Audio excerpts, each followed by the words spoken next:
Hello, we're here with Joey Iolopishli Torres. Hello, brother, how are you? Oh, greetings and good day. Osha Chugi.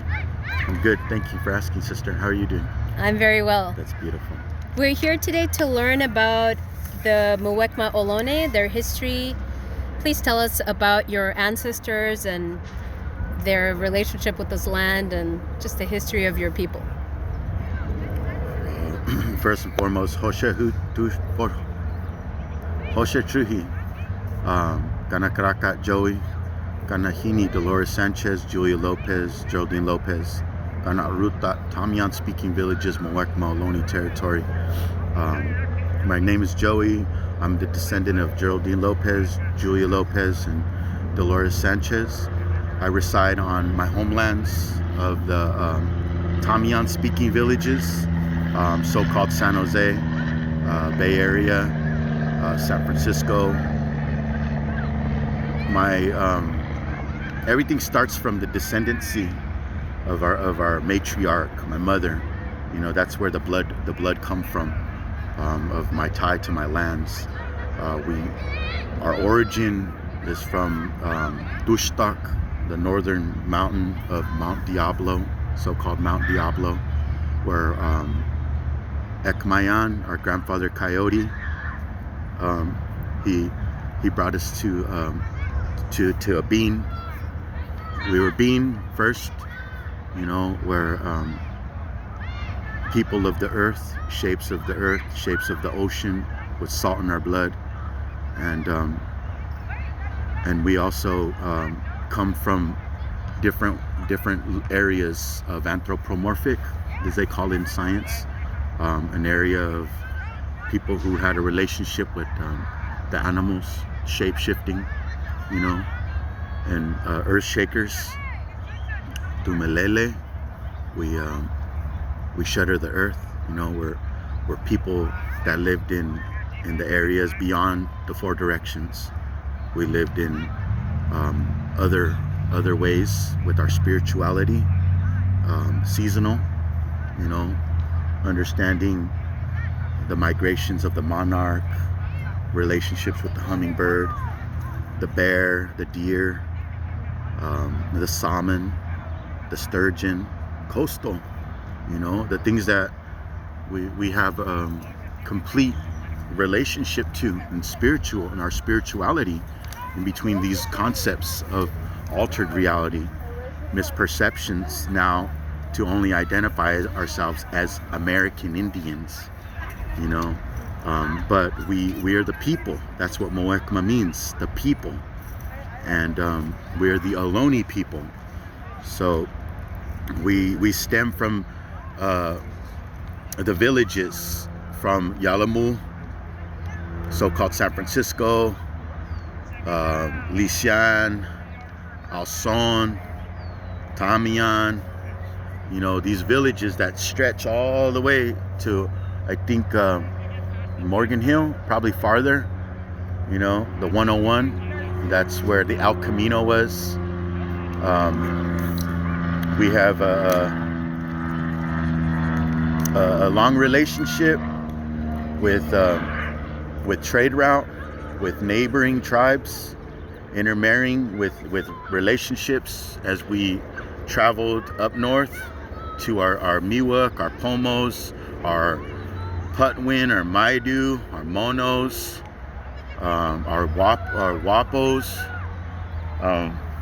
and we understand, you know, this relationship of this spiritual exchange of ceremony, clam, coin, obsidian, you know, these things. The red abalone, we're the red abalone people, you know, the freshwater otters, the beaver, the sloth, you know, these things that at one time were here. Now you're in an area that such a trauma hit, from, you know, the first contact, you know, and then the generations of Brother, before we talk about the Europeans invading, Can you tell us a bit about your people's culture? Do you know what they did? Were they ocean goers? Were they river people? Were they mountain people? What kind of culture did they, or do you have? We have such a vast, diverse biology here that we have so many different unique ways because of the way that the weather is here. So our migration here through the land, we moved around. We were tule huts. We lived along the water line. We get it from the mud. We shuck our shells, our clam coin. We're fishing peoples. So everything, at this one time, this was all water. This was all, water. That's why they call it the South Bay, where we reside. And the water got pushed in different areas. So our land, we changed with the motions of that. We adapted, but we were always harvesting. That's, we knew how our agriculture. We knew about our waterways. We knew about the migration of the salmon, and so we had many different. The salmon come down this far? Yes, south? yes, they travel all along. So we're on the North Pacific water line, and that takes all the way along this water line to like the Rumson, Esalen, Selenian, all the way down to the salmon went that far, and that's where they left their spawn, probably farther, and then they travel all the way back up, all the way up to the Elwha, all the way up to Alaska, so-called Alaska, and they died. They died. So they remember their agreement. See, everything is about these agreements that we had, spiritual agreements, relationships with these spirits. And you mean with other living beings? Yes, other living beings. And so what are some of the spirits that are important for the Muwekma? The salmon and coyote. Were there bears here too? Yeah, taka, our brown bear, our black bears, many bears. It was a huge part of our relationship that we are bear dancers as well. What does it mean to be a bear dancer? The bear dancers, it's you dance for the people. You're a doctor.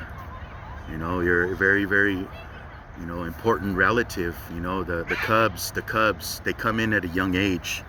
The bear come in at a young age, the cub, and you're groomed and you're taught your obligation of your people with these dances, to dance for the people, to help the people.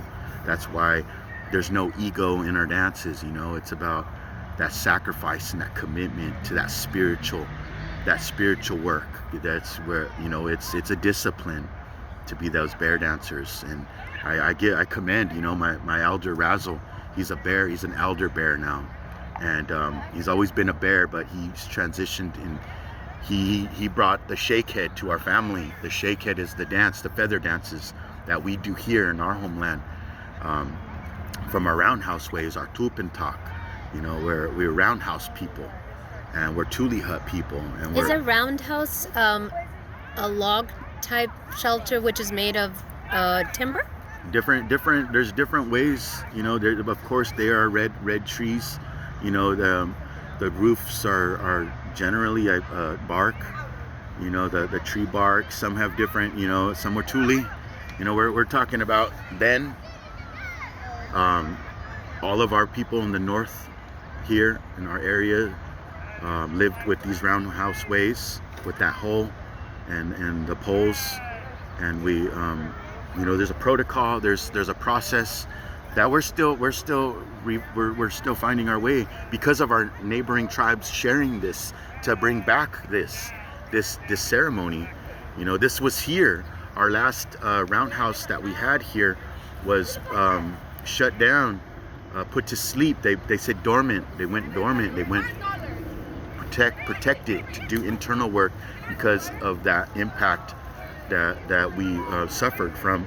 There was an obsession, well, before the European conversation question, like you said, we can get into that later, but because it's important for us to know who your people are before we talk about invaders and and their process. Yes, and their process. Yeah, it's like an extraction process. Yes.